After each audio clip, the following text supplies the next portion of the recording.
খয়নি বাবা, এই নিন আপনার খয়নি। সাধু বাবা সাধু বাবা সাধু বাবা সাধু বাবা।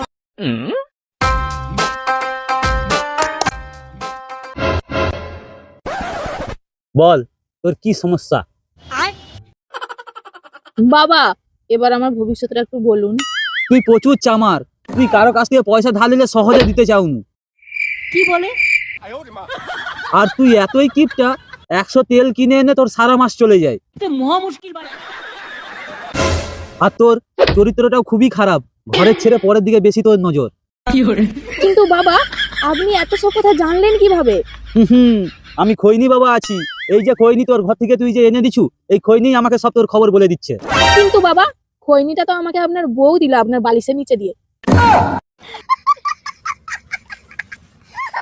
শালা খৈনিখোর বাবা, নিজের চরিত্র দাগ এক্ষুনি আমার গায়ে লাগিয়ে দিচ্ছিল।